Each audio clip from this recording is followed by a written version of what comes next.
Le decían Bobo, Bobo Branca para ser específicos. Así le decían todos los nietos. Así le decía yo. Una mañana cualquiera llegó a Colombia. Era una época donde para ella era un esfuerzo viajar. Aún así, deseaba vernos, aunque en el fondo sabía que tal vez jamás volvería a regresar a su casa en Río de Janeiro. Una de tantas noches que la cobijaba fuertemente hizo que se despertara con un frío que iba y venía, permanecía y no desaparecía. Tomó sus pastillas como de costumbre. Pensaba que era uno de esos dolores típicos causados por la artritis que padecía hace más de 20 años. Durmió. La mañana siguiente no se quejó de dolor alguno. Era como si todo ese dolor producido por la noche anterior hubiera desaparecido.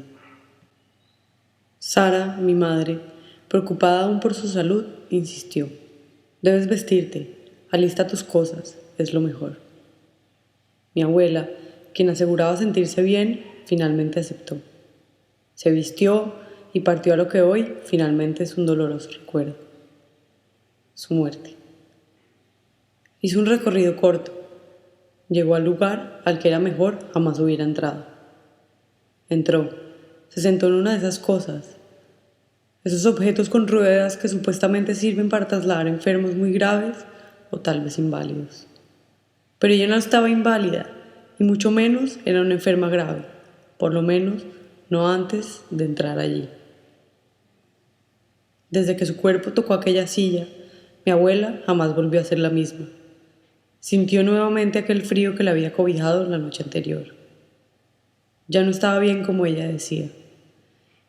Inmediatamente los médicos la llenaron de tubos, la llevaron a cuidados intensivos y esperaron para ver qué sucedía. Bobo Branca lo presentía todo. Tenía miedo de ir a la clínica. Esa mañana, antes de entrar a aquel lugar, le dijo a mi madre, si entramos, sé que no volveré a la casa. Ella lo sabía todo. Estaba cansada. Hace mucho había dicho que quería morir. Todo le quedaba difícil. Haber sobrellevado la artritis que padecía hace tanto tiempo había sido muy complicado. Estuve internado un mes. Un largo mes donde día por día y noche por noche fuimos a visitarla. Nunca la dejamos sola.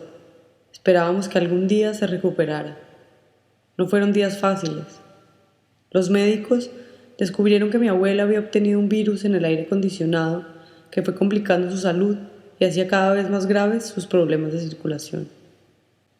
Sus extremidades cada vez se ponían más negras y si sobrevivía sería amputada. Ella nunca lo hubiera aguantado. Sus manos de abuela, siempre dispuestas a regalar una caricia, manos blandas, blancas y suaves, manos de apoyo, de amor y mucho cariño, jamás hubieran sobrevivido a tal solución. Hubiera preferido morirse y tal vez lo estaba prefiriendo en este momento. Nunca perdimos las esperanzas. Descubrimos que oía nuestras voces una tarde cuando mi madre le cantaba canciones. Las canciones que ella más disfrutaba cuando podía oírlas y cantarlas ella misma.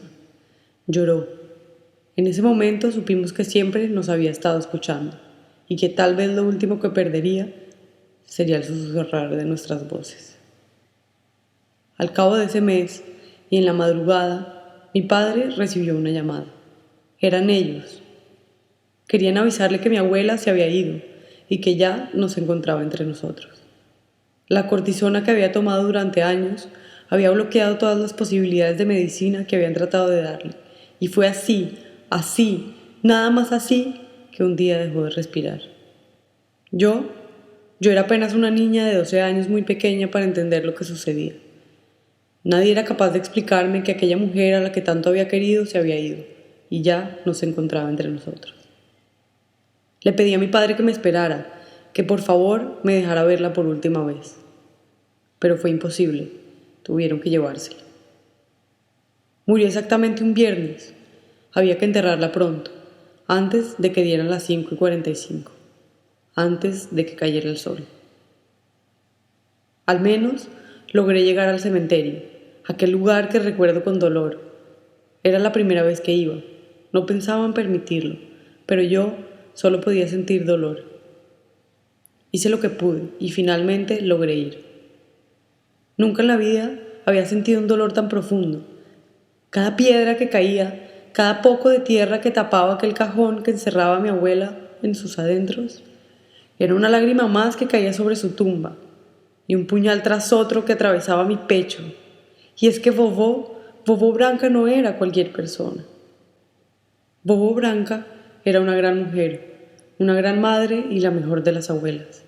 Era una mujer de familia humilde, le encantaba ayudar a todo el mundo y siempre se dedicó al hogar y sobre todo al cuidado de sus hijos mientras Luis, su esposo, trabajaba para sacar su familia adelante. Desde su muerte, mi vida ya no es la misma y la muerte no tiene el mismo significado que antes. Ella sigue aquí, yo lo sé, está en mis sueños, en mis pensamientos, en mis sentimientos. Y es que no estoy loca, yo la veo, puedo hablar con ella, me escucha y me aconseja. Ella está en todo. La muerte no es más que el gran miedo de dejar de existir, de no saber a dónde iré ni dónde terminaré. Siendo tan solo una joven, la muerte me ataja con un miedo inmenso de dejar de ser quien soy para pasar a ser alguien o algo más. Tal vez, si la hubiera visto por última vez, solo por última vez, hoy la muerte no sería importante. Tal vez, si pudiera tenerla cerca de nuevo, pero más cerca y más presente que en estas cuantas apariciones, porque sí es cierto, yo la veo y sé que es cierto. Tal vez entonces su lejanía no me causaría dolor y su muerte no sería causa del miedo a la mía.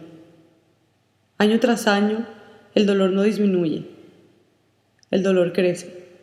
El recuerdo de su muerte es cada vez más persistente. Cada año no es un año más de vida, es más bien uno menos de existencia. Y es dolor, y es lágrimas, y es sufrimiento.